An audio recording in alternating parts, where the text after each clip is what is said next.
বাংলা নববর্ষের শুরুতেই তৃণমূলের অপপ্রচারকে বুড়ো আঙুল দেখিয়ে নিজের হাতে মাছ বাজার করার মাধ্যমে ভোট প্রচার আমডাঙ্গার রাজবেরিয়া বাজারের বিজেপি প্রার্থী অরিন্দম দের।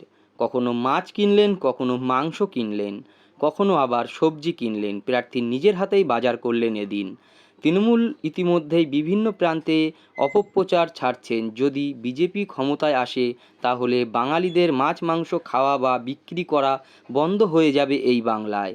এবার সেই অপপ্রচারকে বুড়ো আঙুল দেখিয়ে কার্যত বিজেপি প্রার্থী অরিন্দম দে বাংলা নিজের হাতেই প্রথমেই বাজার করলেন, সঙ্গে রয়েছেন দলীয় কর্মীরা। যদিও অরিন্দম বাবু ভোজন রসিক, মাছ তার প্রিয় খাদ্য। দেখুন, প্রথমেই জানাই আজকে 1433 বাংলা সন, নতুন বছর পড়েছে। সকলের জন্য শুভকামনা, শুভ মঙ্গলময় শুভেচ্ছা রইল। আমাদের টোটাল আমডাঙ্গা যে গণদেবতা রয়েছে এবং সকল জনসাধারণ, তাদের প্রতি আমার প্রথমেই বলি শুভেচ্ছা, শুভকামনা।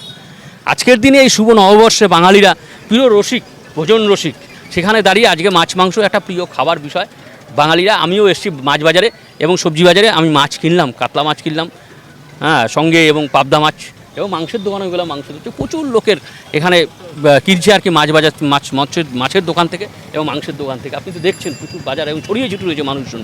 এবং এই সারা ভারতবর্ষ জুড়েই আজকের দিনে বাঙালিরা কিন্তু যেখানে যেখানে বাঙালি রয়েছে, শুধু পশ্চিমবাংলা না, পশ্চিমবাংলা জুড়ে তো অবশ্যই আছে, সারা ভারতবর্ষ জুড়েই যেখানে তারা কিন্তু মাছ মাংস খাবে আজকের দিনে।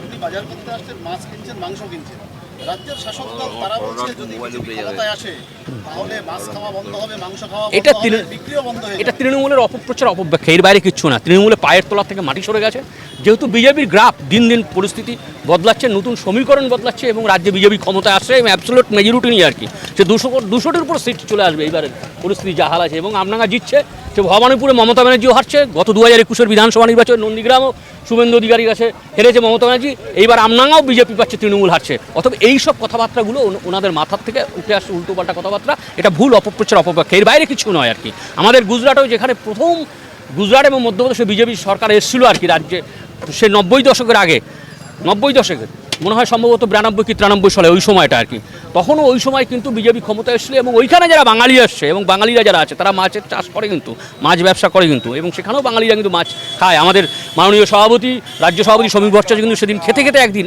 দেখলাম একজন মানে আমাদের এই সাংবাদিক বন্ধুদের সামনে উনি চোখা প্রশ্ন করেছিল, তার উত্তর দিয়েছিল, যেখানে যেখানে বাঙালিরা আছে সেখানে কিন্তু মাছ খাওয়ার কিন্তু রীতিনীতি আছে। এই মাছ খাওয়ার রীতিনীতির বাইরে বাঙালিরা কখনোই যাবে না। না না, কোনো কিছুই বন্ধ হবে না। এসে আমি বারবার বলছি, তৃণমূল কিন্তু অপপ্রচার, অপব্যাখ্যা হচ্ছে। আমার প্রিয় খাবার মাছ।